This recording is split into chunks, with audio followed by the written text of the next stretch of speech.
I was just wondering how many of the members of the public were aware that these protests took place, and especially being in Southampton specifically, the largest protest we've seen since 1890 with the dock strikes and riots.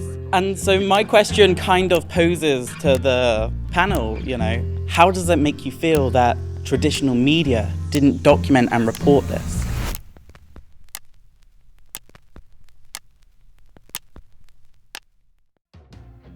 Do you ever feel like you're stealing the spotlight, even when you're trying to do the right thing? I do. A lot. I started questioning whether or not I was doing something that mattered. Debating whether or not my involvement was making a difference. But then something happened in April. I realized that I had been looking in the wrong direction.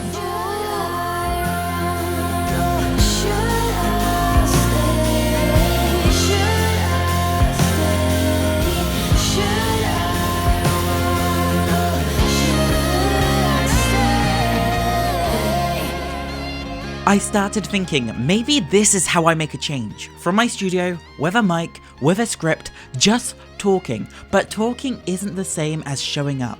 And showing up is the part I missed. And I'll be honest, I was proud of that.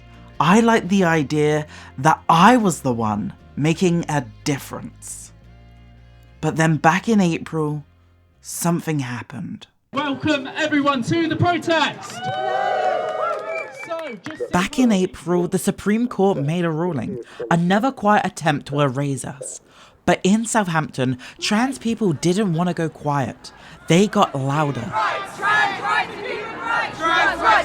This wasn't just another protest. This was a rupture, a cry from a community that had had enough. And in Southampton, people showed up and they got loud. It wasn't a parade or a pride float or a rainbow stickered coupe.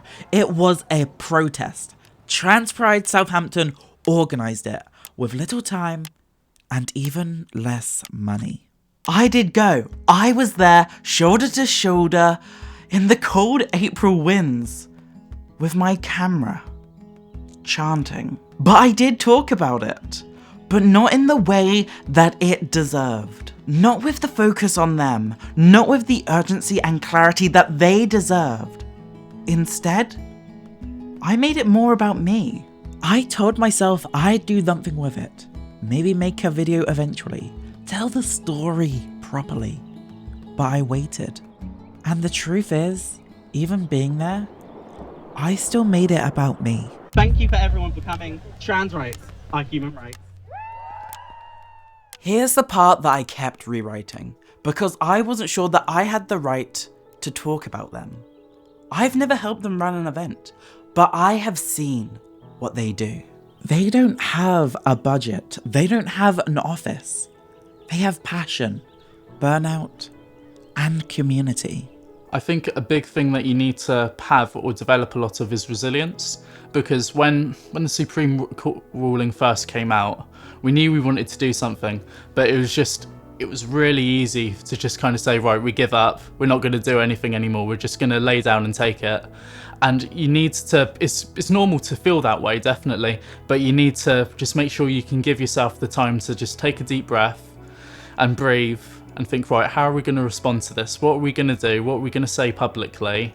And how are we going to help everyone that's going through that same thought process there? How are we going to let them know that it's not okay what's going on and that we all need to fight for each other? When you do that, you don't need as much money or materials, thankfully, so we don't pay to close the roads, which a lot of major prides frankly have to do, but we refuse to do because we are a protest and we're not going to play into that corporate game. We're not a parade, we're a protest, we're going to fight. You can do an event, you can do a protest march with that almost for free, so long as you've got a first aid kit or two and some VAs there, some visibility jackets just for safety, then you're all set really. Thankfully, when we first got lent high visibility jackets, we then kind of got told we could keep those ones, which was nice, and they were brand new too. It's been something I've been thinking about over a lot really, whether we should ask people for money or not, because to be honest, again, with the way we do things, we don't really need that much money. The thing is, with the queer community, if it's an LGBT event, I think, or at least myself personally, it would be a lot more comfortable to ask for money because it's such a huge community. I do think with the trans community, we're all kind of struggling for money already.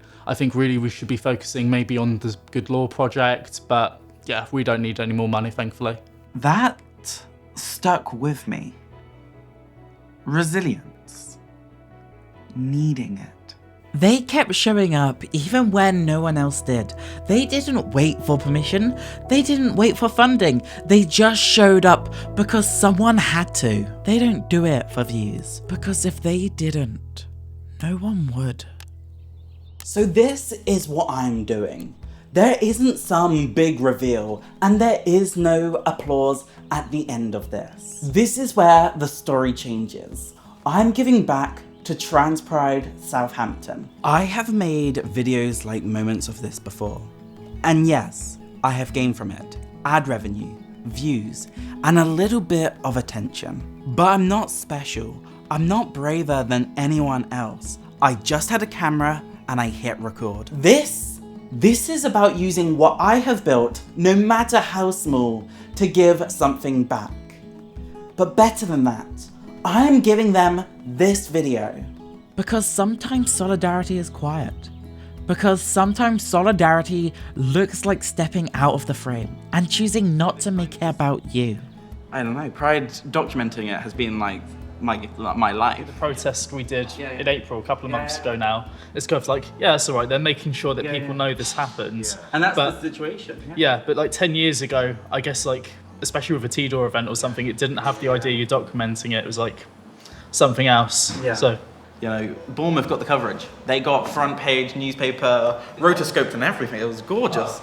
Great coverage. Well, anyway, this is for you. should I show You everyone? can. Oh, okay. I wasn't going to. It was your Okay, choice for okay. you to see what it was. Oh, it's Yeah. longer. Okay.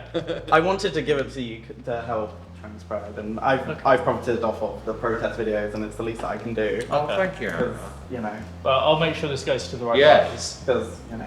Thank you, Anna. That's much appreciated. I appreciate it. Oh, thank you. Sometimes it's not a headline. It's just something. Something real. If you are watching this, don't just share this video. Share their work. Show up for someone near you. Look for people you've overlooked.